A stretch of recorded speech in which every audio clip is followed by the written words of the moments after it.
entonces. Muy buenos días, muy buenas tardes o muy buenas noches. No sé a qué hora alguien esté escuchando Contra Literatura en una emisión muy especial porque vamos a abordar un tema que está en boga, el tema de lo monstruoso. Y para eso nos acompaña hoy día un amigo de la casa, Mauricio Palomino, que nos va a deleitar con algunos paseos a través de esto de lo monstruoso. Y Mauricio, ahí yo te dejo la pregunta de inmediato dando vuelta. Aquí, para poder hablar de lo monstruoso, ¿de qué nos tomamos? ¿O qué es lo que es? ¿Qué es lo primero que tendríamos que tener en consideración? Bueno, como decía mi abuela, los monstruos no existen, pero nos acompañan desde chicos. Entonces uno hace un imaginario de que en realidad qué existe o qué no existe, ¿no? Y para uno, cuando uno es bien niño, los monstruos existen y a cada rato. Y no es algo que se ocupe solamente para poder obligarte a comer. ¿Ah? Que a uno le decían eso antes, ahora ya no es tan común, pero decían, si usted no come, casi que está ligado a una situación de que es un otro que nadie conoce muy bien, ¿sí? El monstruo es alguien y la monstruosidad es alguien también, pero que no Mm. es muy bien conocido. Precisamente en eso reside las emociones que generan y el atractivo a su vez que genera. Si uno mira no solo en el cine, sino que en general en todo tipo de arte, en los libros con muy buena razón, es atractivo por eso. Y es atractivo porque precisamente tiene este velo, ¿no es cierto?, de realidad, pero a su vez no es tan ajeno como, como para ser así, ya me da lo mismo. ¿Ah? Yo tenía un cura que era amigo mío y me decía, compadre, si el diablo que es tan feo, si fuera tan terrible, tan asqueroso, weón, tan ajeno, nadie lo seguiría, po, hombre, no habría pecado, porque nadie lo seguiría, si es muy re feo, po. Es muy re feo, es muy espantoso, es como atemorizante. Si fuera tan así, nadie lo seguiría. O sea, mira, me hace pensar, yo hace un tiempo estuve leyendo esto, me acuerdo que hasta te pregunté a ti por algunos textos.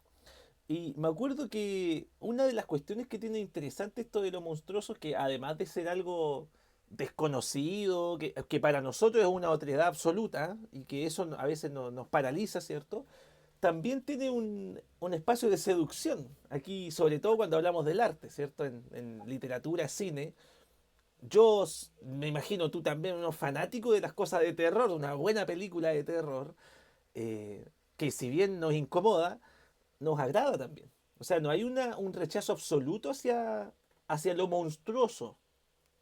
Sí, ¿sabes lo que pasa? Y ahí me cuelgo un poco de una palabra que tú usaste que bueno, que se ocupa hace mucho rato, pero que casi tiene unos tintes medio filosóficos y por lo tanto permítase ahí medio esencialista, ¿no? Que es que la atribución del monstruo es una atribución a un otro, a una otredad, ¿sí? No es cualquier otro, no es Ah, este otro ajeno que nadie conoce, no es el otro, es un otro bastante significativo. ¿Por qué? Porque si tú ves en la literatura, los monstruos son personajes que ocupan no una galería de personajes terciarios, perfecto. casi siempre son personajes muy coprotagonistas o protagonistas absolutos. Y es una otredad que hace que también uno reflexione a partir de qué parte del otro es el monstruo. Mm, ya.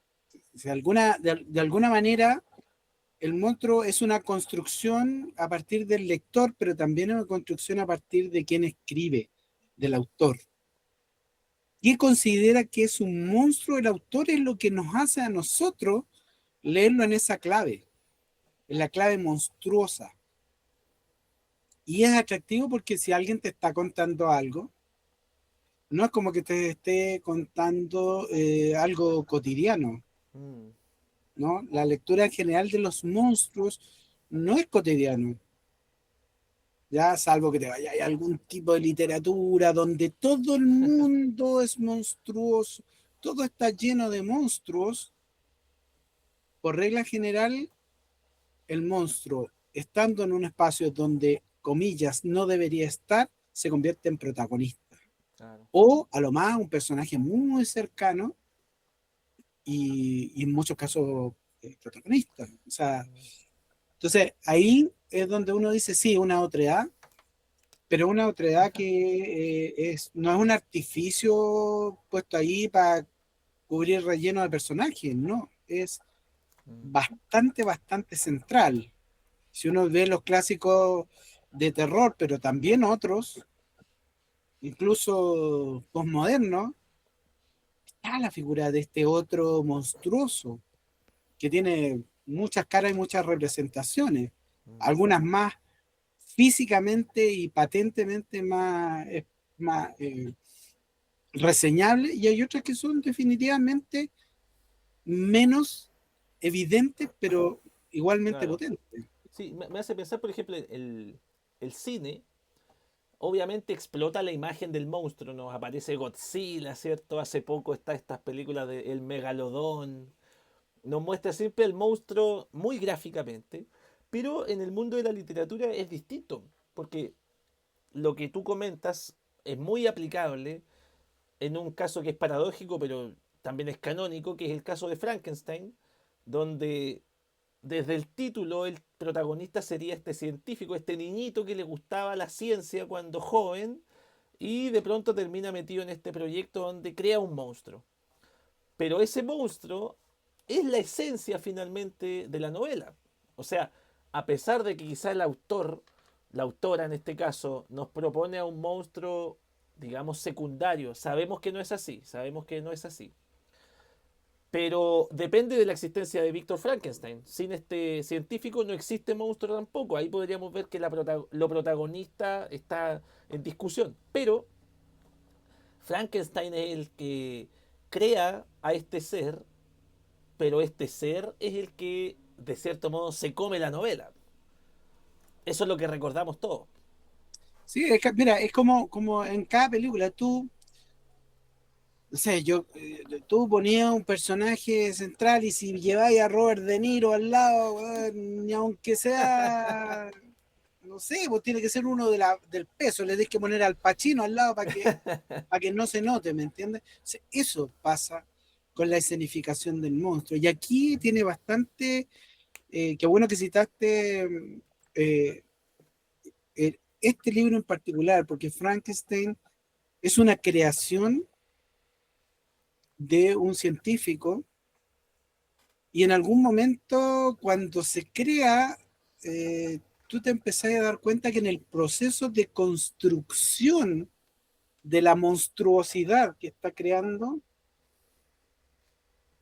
están muy bien separados.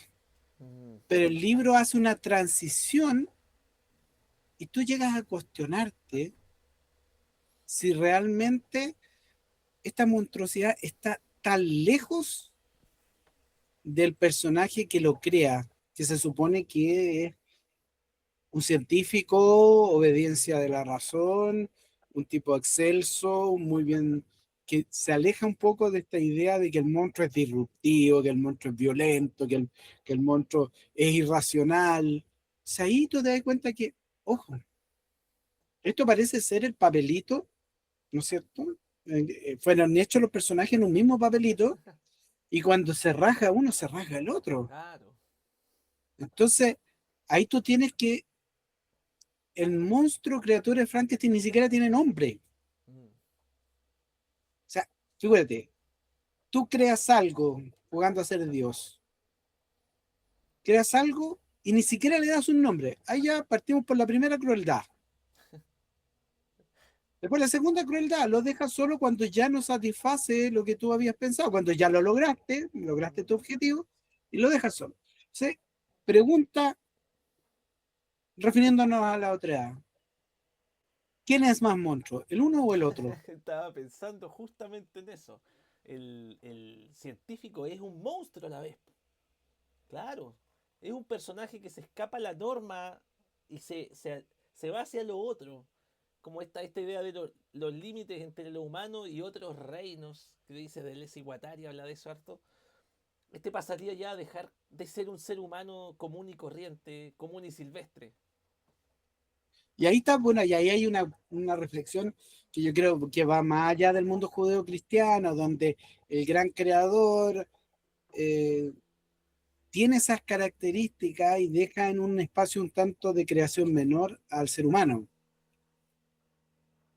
Digo judeo-cristiano porque pareciera que así ocurre siempre, pero resulta que cuando por ahí un personaje de la mitología griega se llega a robar el conocimiento, también parece que le anda llegando por ahí su, su golpe en la cabeza. Entonces, la monstruosidad tiene que también que ver con eso, con apropiarse de algo que está prohibido, Mm, que no debería ser natural, ¿sí? claro. Que es completamente ajeno al convivir, a la convivencia comunitaria. Y ahí yo me voy a otro libro que también está súper emparentado en esta idea, por lo menos en este eje conceptual,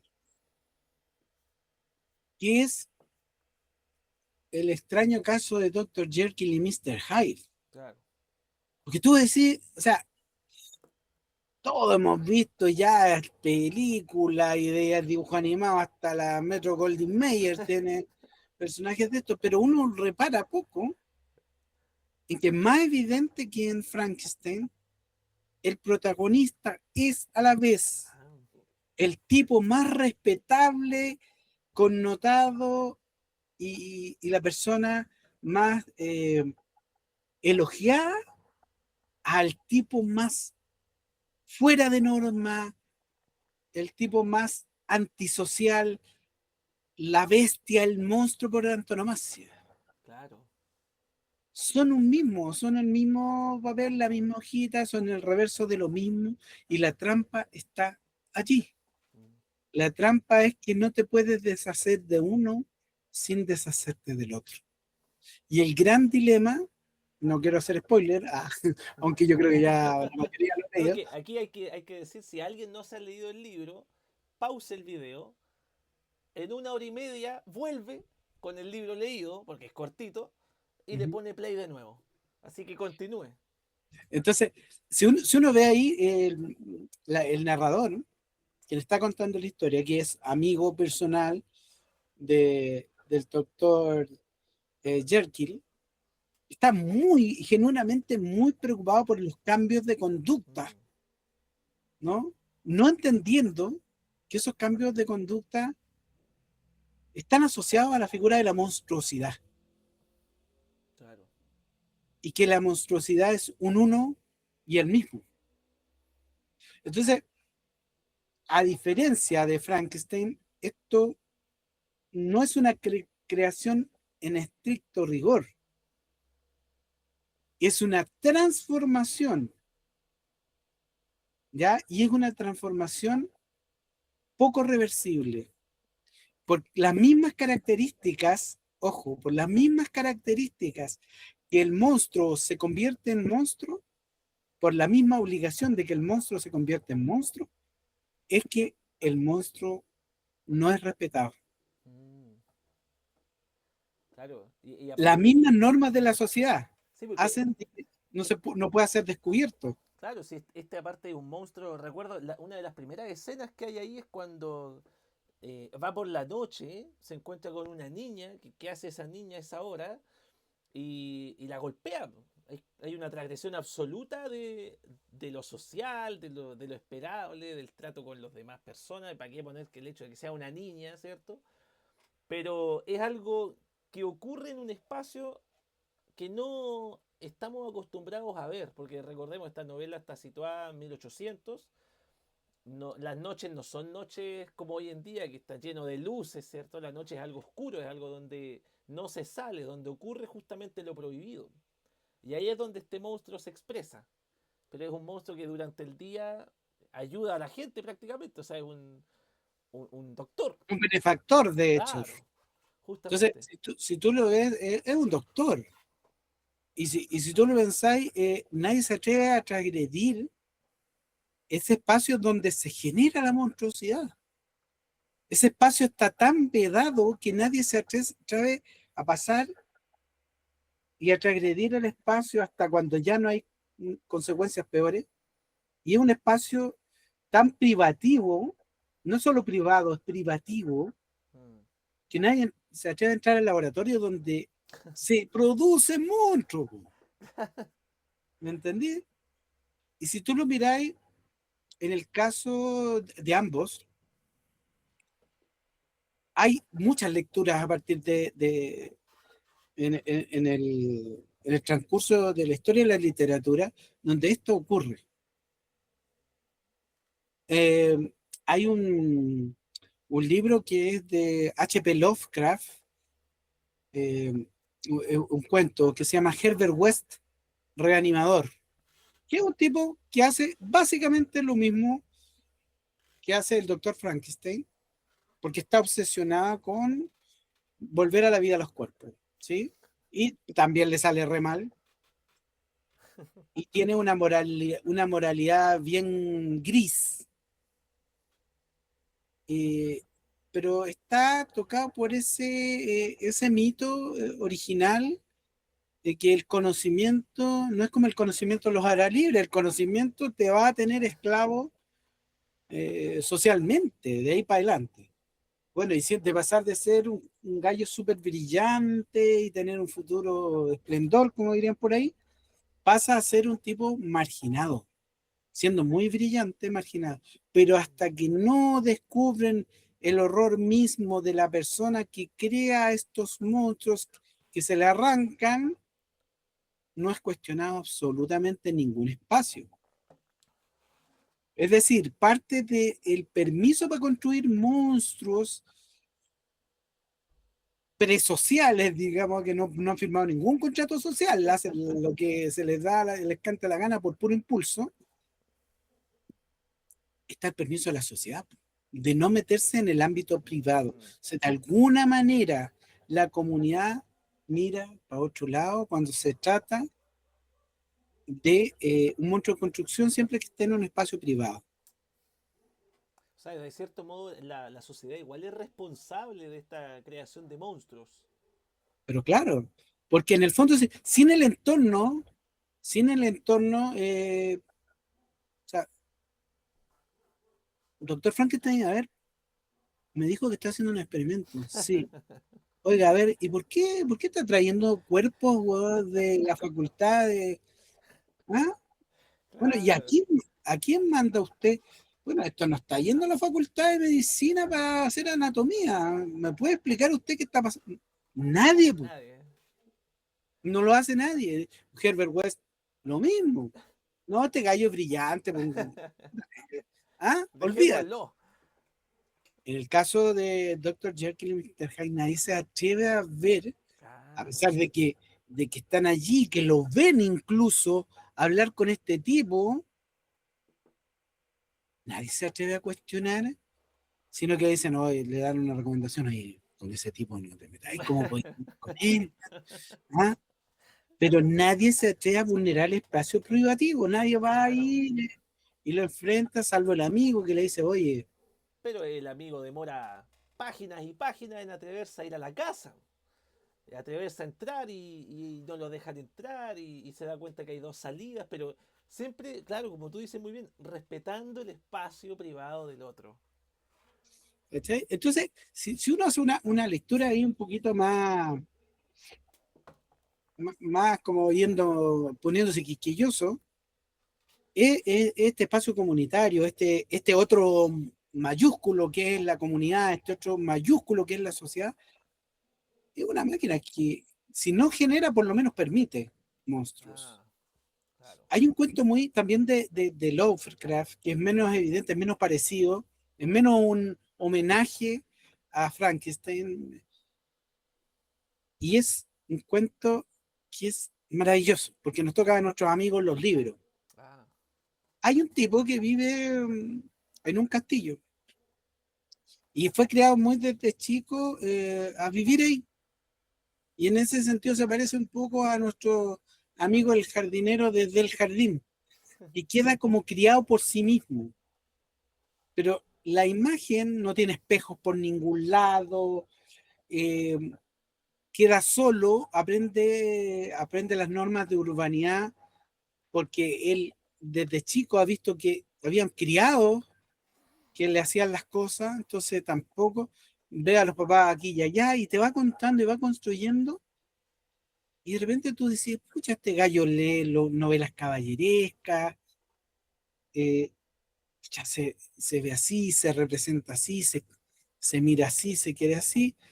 Y tú lo vas viendo, bueno, este tipo se va quedando, está solo, está absolutamente solo. Te habla con un lenguaje donde se refiere a lo demás, a lo que ve todos los días, con un lenguaje muy, muy señorial, ¿ah?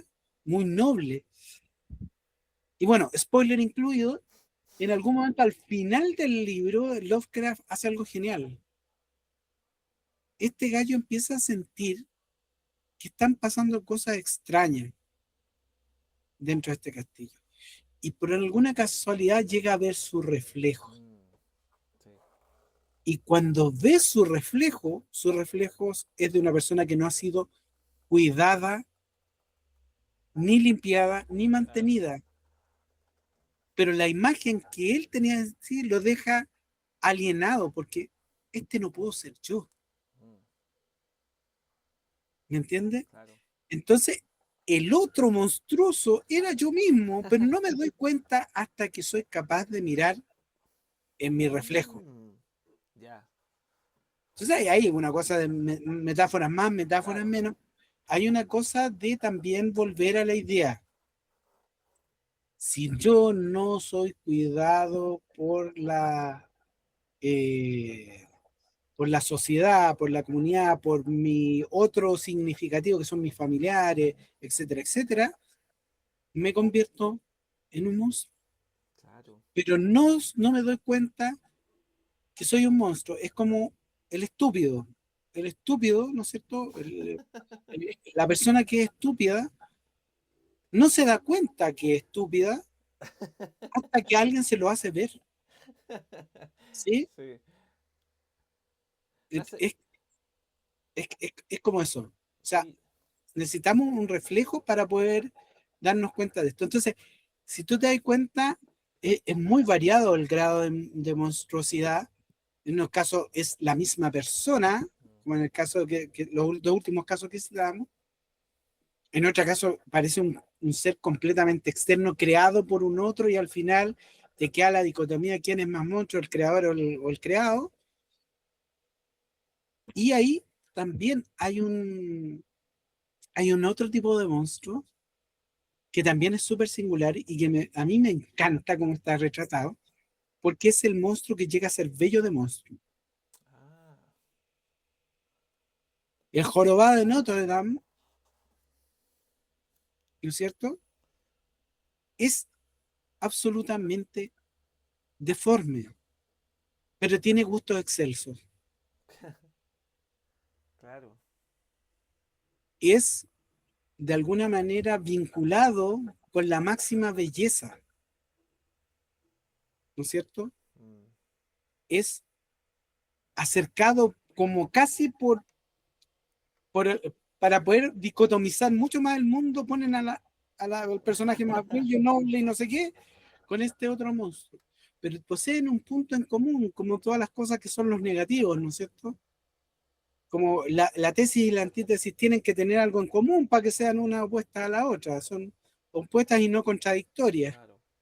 Y es que un alma noble, bella y no sé qué, tiene que oponerse perfectamente a algo que sea noble al menos, Mm, aunque no sea bello. Entonces la monstruosidad también tiene ciertos grados, así como también en el caso del monstruo del doctor Frankenstein no está desprovisto de todo grado de humanidad y de belleza. Claro, claro. Esa escena donde él está mirando a la familia que convive en la casa, deseando él ser parte de eso, un deseo de ser un humano común y corriente, porque incluso después, ¿no? Es que está esta película de la novia de Frankenstein, se le pone harto énfasis a eso que en la novela original no es lo fundamental.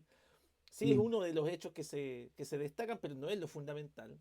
Pero claro, hay un monstruo reflejándose o viéndose distinto a lo otro. Por ejemplo, también me hace recordar un cuento de Lovecraft que me parece que se llama El extraño, que es muy similar al que tú comentaste, porque el que tú comentaste es el Es el mundo del mismo, espejo. Es el mismo. el Porque mismo. es lo mismo, este compadre va y camina mucho, mucho, me acuerdo mucho de eso, que camina como por una especie de laberinto hasta que sale en un palacio. Y la gente se espanta con él al verlo, pero él no lo sabe. Hasta que efectivamente se ve en este reflejo y se da cuenta de que hay algo extraño en él. Algo que la sociedad define como monstruoso. O sea, si uno piensa pensemos en una película germinal de esto también, El hombre elefante, es la sociedad lo que hace, la que hace que este hombre se sienta monstruoso o que lo sea en estricto rigor. Pero es más radical que eso, Víctor, y qué bueno que mencionaste los dos momentos. A mí se me había olvidado mencionar el momento anterior. Viste que dijimos que lo comunitario en muchos casos dentro de la literatura hace que el monstruo sea monstruo, Claro.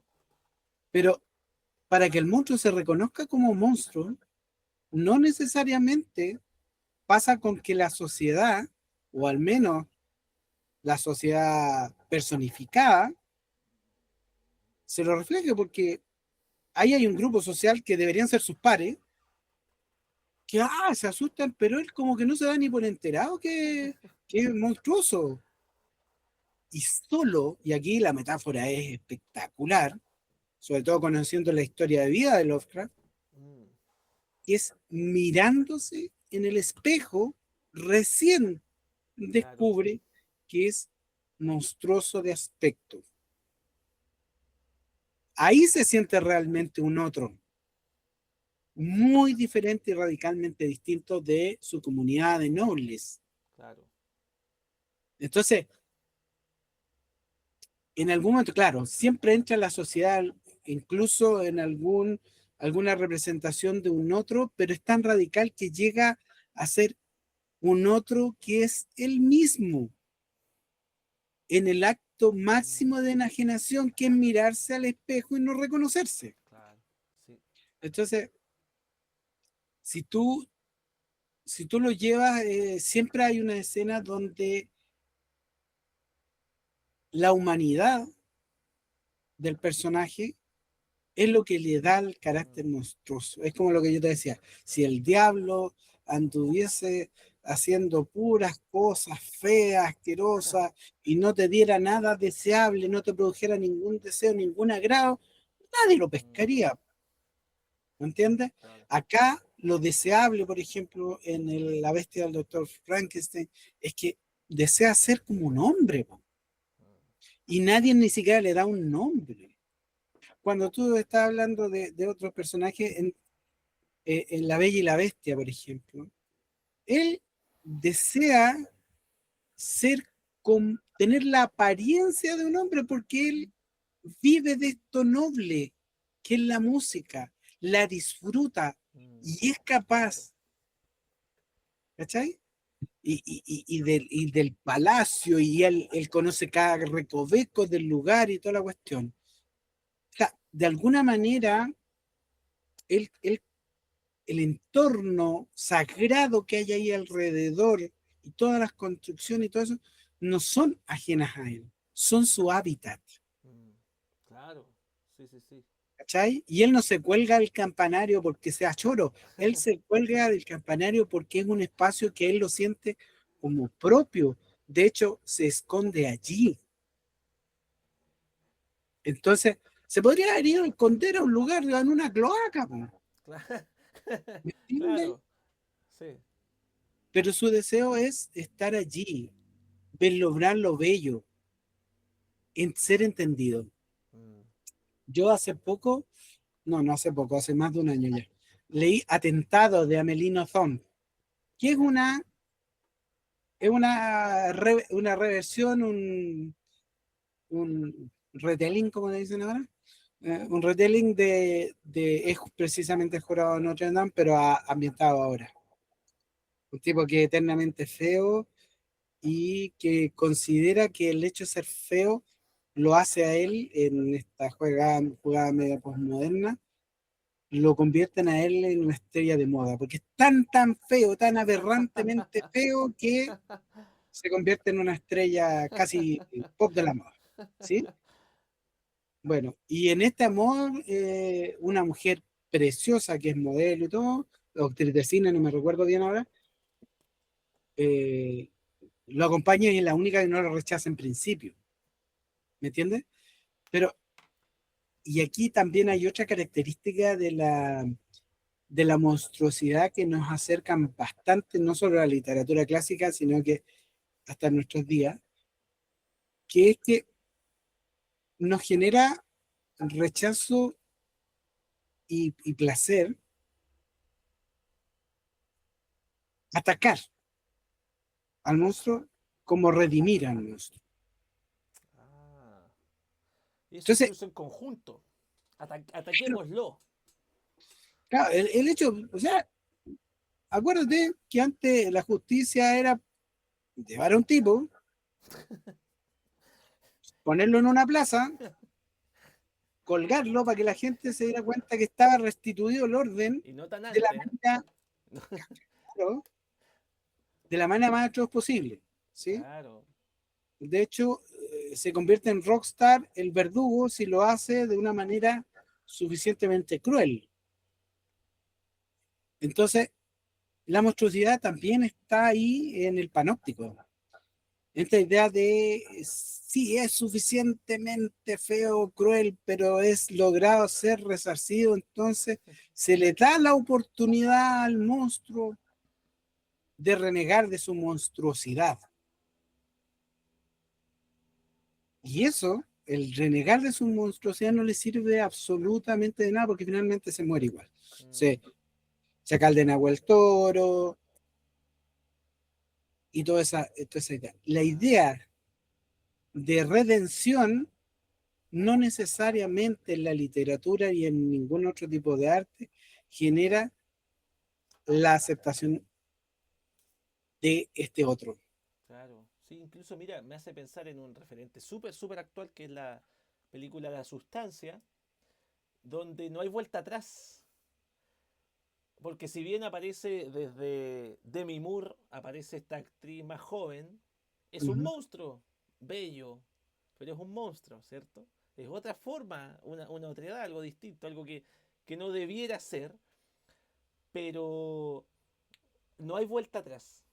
O sea, aunque ella después diga, uy, no debía hacerlo, no, me equivoqué, no hay vuelta atrás. El monstruo ya está instalado, la narración sigue con este monstruo ya haciéndose fundamental dentro de la misma historia, quitando terreno, ¿cierto? Ganando. Incluso he pensado harto en lo que hemos conversado en Drácula.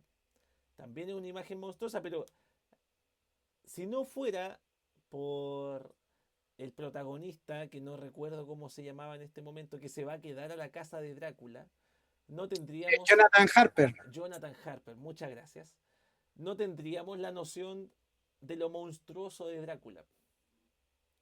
Siempre hay Sería un una... ser sería un señor muy respetable. Exactamente, un señor muy respetable en esta Transilvania y vive en este castillo. Pero lo que vive el señor Harper a través de estas cartas, que exquisita la literatura escrita en cartas, nos va revelando esto monstruoso. Y después uno al final, o sea, ya cuando está en esta primera parte de Drácula sobre todo, en la que solo leemos cartas, ya estamos viviendo esta monstruosidad casi en primera persona. Sí. Ahí hay algo también como bien interesante, porque no solamente entendamos el libro como algo más amplio que las novelas, los cuentos Mm. e incluso los ensayos. Hay un cómic que se llama Monster. ¿Ya? Es extraordinario mostrando esta idea de que en un momento una pequeña decisión permite al monstruo convertirse en protagonista Ya. y llevar la historia completa a ver cómo se lucha contra un monstruo cuando tiene un grado de inteligencia superior, más allá de lo normal, y cómo la vida respetable de una persona y de su entorno cambian absolutamente por una decisión de un ser respetable. O sea, que no es el doctor Frankenstein, que es un tipo enajenado y que cree en la ciencia y cree que solamente su conocimiento lo vuelve soberbio. Acá es un tipo obligado por la sociedad a tomar una decisión, y como él es tan honorable, deja vivir a un personaje que mejor no lo hubiera dejado vivir. Ah, claro. Él, a partir de esta decisión de elegir entre este y un político Mm, para salvarle la vida, elige a este en vez de un político claro. muy connotado. Y el dueño del hospital, que lo tenía ya súper bien conceptuado, que, que incluso ya era muy prometedor porque era un cirujano espectacular, él decide que como llegó primero este niño, lo salva a él en vez Mm, de salvar al político. O sea, se ciña al protocolo ético del hospital. claro.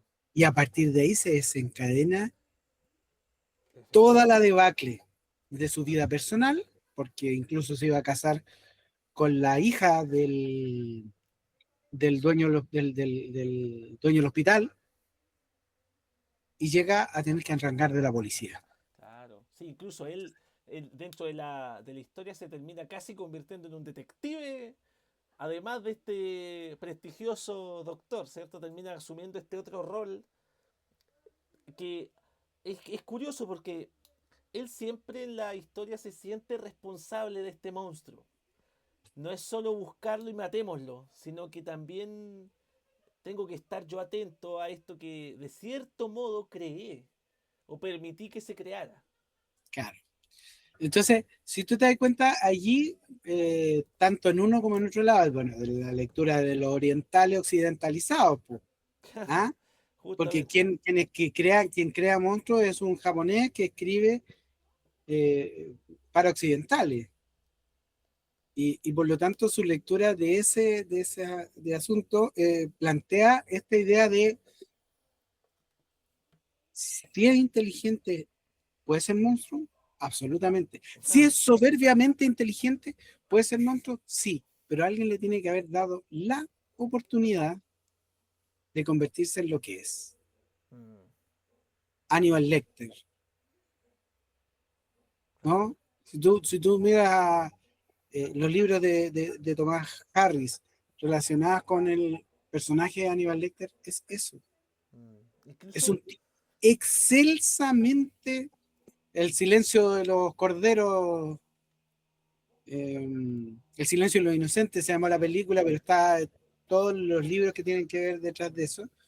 Te muestra eso, te muestra cómo la sociedad crea un tipo muy inteligente que quizás estaba para ser otra cosa, un ser ejemplar, inteligente, con una sensibilidad exquisita, o sea, ya no es solamente, pero le patina, le patina, le patina.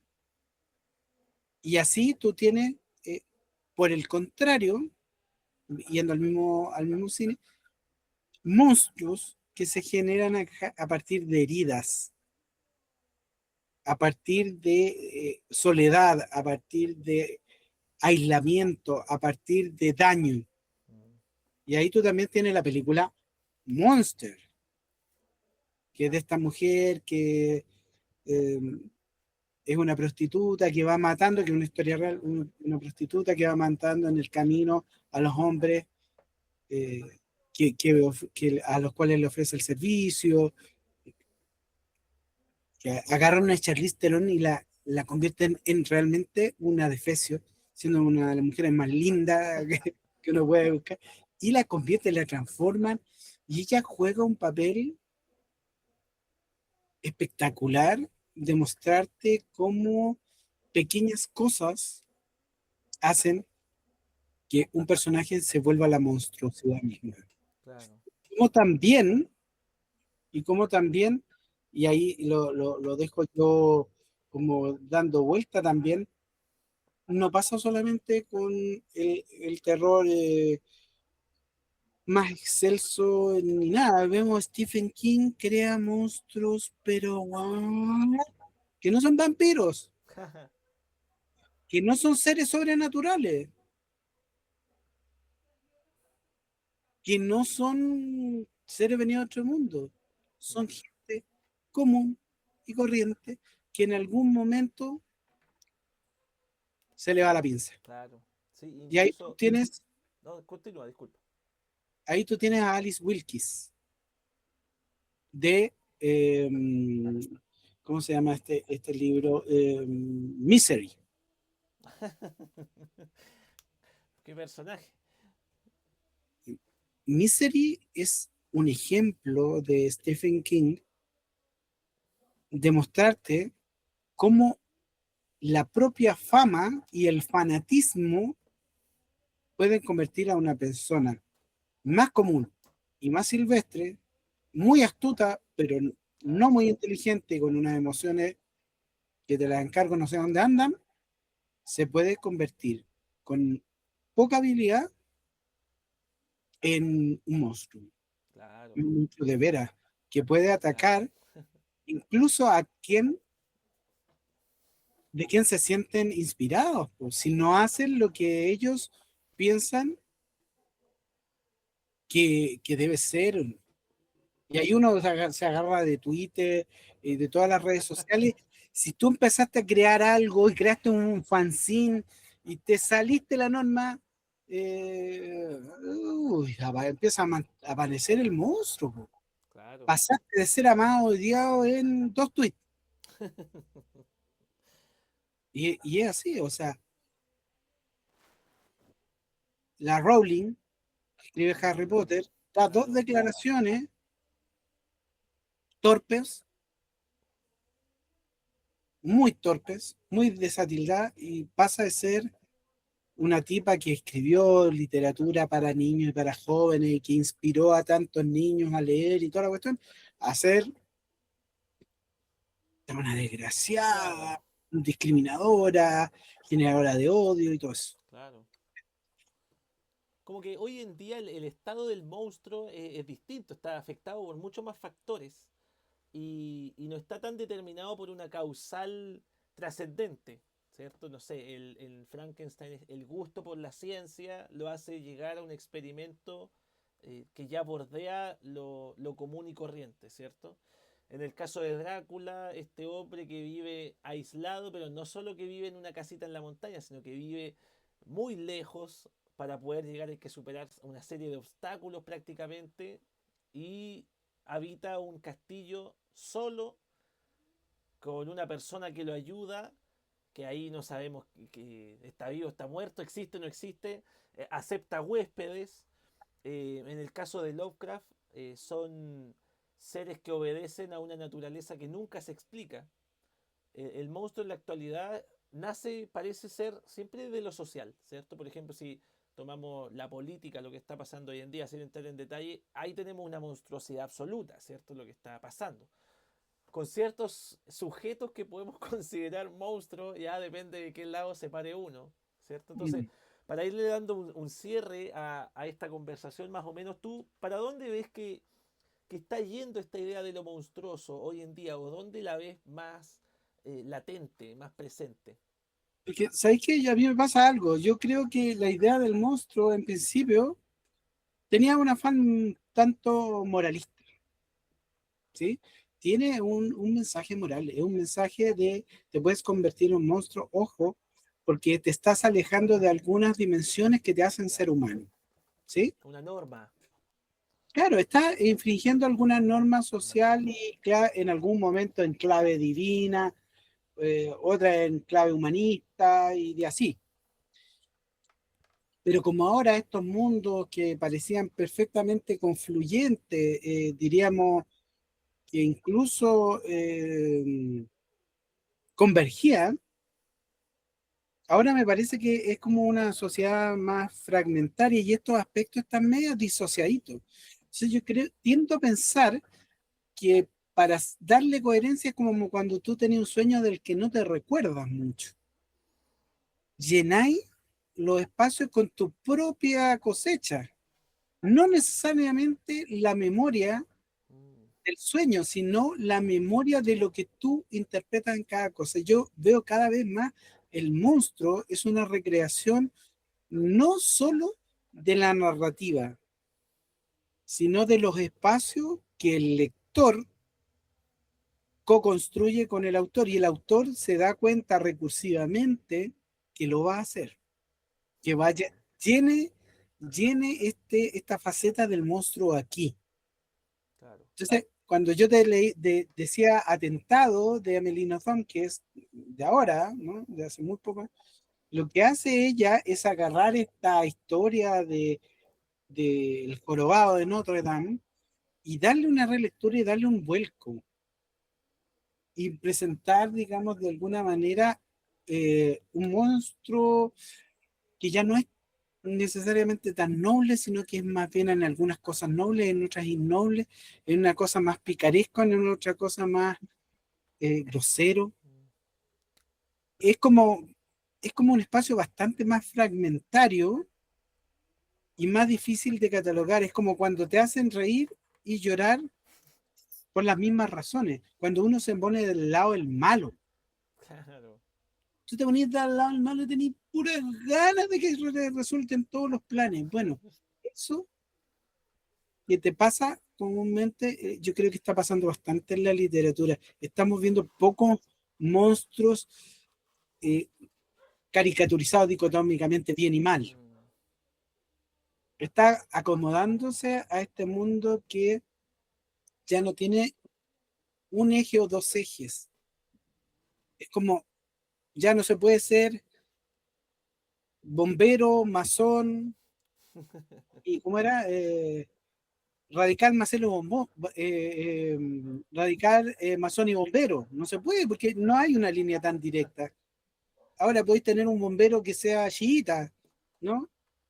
Entonces, esa articulación, que es social, por supuesto, también se penetra en los libros y uno ve mucho de eso.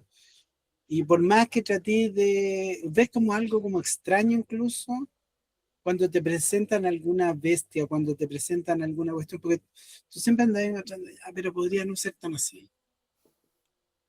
¿Cachai? El claro. cuestionamiento de que hay algún fragmento que te está faltando en una historia de un monstruo es súper importante. Mm, O sea, antes tú ponías a Godzilla, Godzilla era el malo, pues destruía Japón cada vez que se le antojaba. Bueno, en las últimas películas de Godzilla y también en muchos de los cómics, encontráis razones para que el monstruo sea monstruo, como pasaba en Frankenstein, pero aquí es, tú querés que gane, po, ¿me entendí? claro.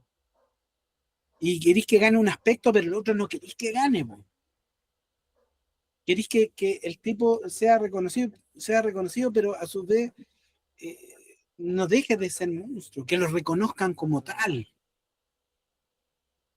No que no deje de tener una apariencia de monstruo, sino que sea aceptado en esa faceta al menos de monstruo, Claro. pero el otro ya se puede adaptar, ya, perfecto, ya. Y si tú te das cuenta, el mensaje de inclusividad es súper fuerte en lo que caricaturizamos siempre como monstruo, el hombre elefante y todo eso. Claro. Hoy en día sería impresentable que lo planteáramos así como una aberración. Mm, Es más, tú dirías, bueno, pero es que a lo mejor no hemos sido educados para mirar a la gente con ese nivel, sí, ¿cachai? Es justamente. como, pum, echemos para atrás el tema, nosotros no somos los que no estamos preparados para aceptar. Mm, Y eso le da un foco totalmente distinto. Y por el otro lado, tenéis las proposiciones más fanáticas y más radicales. No, este no es humano. O sea, claro. No, este es trisómico. ¿Cómo puede ser humano? ¿Cachai? Claro. Entonces, la naturaleza perdió importancia. La ética pasó a ser dependiente, una variable dependiente. Y eso yo creo que puede configurar el nuevo tipo de monstruo. Ya no es la antípoda del paladín, ¿no? Es un algo que incluso funciona, como siempre, como un motor para poder contar algún tipo de narrativa, algún tipo de relato, para que tenga un examen de coherencia relativa, Claro. Sí, o sea, para darle sentido. si hacemos una revisión histórica, vamos a ver que gran parte de lo que se consideraba monstruo era la ignorancia social, la sociedad siendo ignorante y llamando monstruo a este o a este otro, ¿cierto? Dependiendo de una característica específica que en la época fuera considerada monstruosa, ¿cierto? Esta película famosa, Freaks, es eso, nos muestra eso justamente, ¿cierto? Hoy en día incluso una película que se mira de otra manera, no con, Claro, con los mismos ojos, es difícil de cómo se habrá presentado en esa época. Pero lo monstruoso siempre está en disputa, ¿cierto? Hoy en día parece que la posta nos llega a nosotros como espectadores de lo monstruoso y decidir si esto está dentro de la línea de lo aceptable o no, o cómo lo vamos a configurar como monstruoso, ¿cierto? Por ejemplo, en el manga Monster que tú nombraste, el, lo monstruoso es efectivamente monstruoso porque daña, se entiende así. Pero hay otros casos, como el del hombre elefante, donde lo monstruoso está definido porque la sociedad simplemente dice que esto no es la norma, ¿cierto? No es lo que corresponde. Pero hay... pero ahí también hay una reversión. En el caso de Monster es muy interesante porque lo que genera la monstruosidad es una monstruosidad anterior, que es la presión social entre el deber Claro, ser de un japonés metido en un hospital claro, alemán sí, que cree estrictamente en la norma y que lo han premiado porque se atiene a los procedimientos y es muy bueno ateniéndose a los procedimientos y que lo castigan por hacer exactamente lo que le han pedido todo el tiempo. claro. Él genera el monstruo porque tiene que tomar esta decisión y en la pugna entre una y otra cosa, entre su novia que lo está presionando para casarse, entre el director del hospital que le está diciendo que sea ambicioso y, y esta idea, él dice, no, ¡pum! Y me centro en el procedimiento. Claro. O sea, yo no veo más allá, yo no tengo que ver las distinciones entre un gallo que tiene plata y la conveniencia política de hacer esto, y acá tengo un niño, y acá ni siquiera estoy tomando, ya, ¿sabéis qué? No voy a tomar la determinación de eso. ¿Quién llegó primero? El niño. Listo. Sanjem.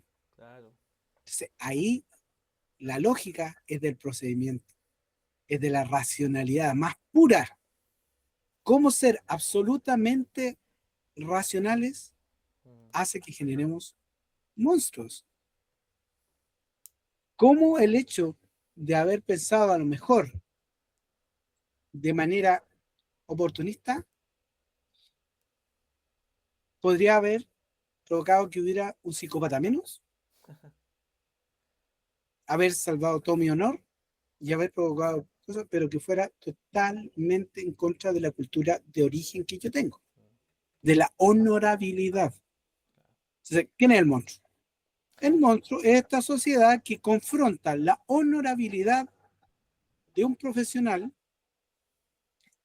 llevado, bueno, a ver la majestuosidad de lo que podía convertirse, su estatus en que podría haber llegado, y confrontarlo con una decisión para la cual no está preparado. Exactamente. Exactamente. No, ¿Cachai? sí. Sí, nos lleva a una dimensión ya lo absolutamente otro, ¿cierto? Con eso nos vamos a quedar en esta parte porque desde ya Mauricio nos va a acompañar en el futuro, obviamente. No sé si vamos a hablar de este mismo tema. Queda paño, siempre queda paño, ¿cierto? Sabemos eso. Podríamos hablar de los orígenes de lo monstruoso, esta lucha entre lo monstruoso frente a esta modernidad avasalladora, ¿cierto? Pero me quedo con esta idea que dices tú, que a veces este exceso de razón y de lógica puede crear los monstruos, ¿cierto? Esta frase de Goya de el sueño de la razón produce monstruos. No solo el sueño, sino que también el exceso de razón puede producir monstruos. A veces lo conveniente desde la razón no es lo conveniente desde lo espiritual o lo humano, ¿cierto? Así es. Te agradezco un montón la invitación, fue un espacio súper grato y espero que también las personas que estén escuchando se lo lleven para la casa y le puedan dar miles de vueltas y por ahí, pucha, si de repente pudiésemos poder escucharlo ahí, podríamos nutrirnos muchísimo y Exactamente. yo agradecido siempre.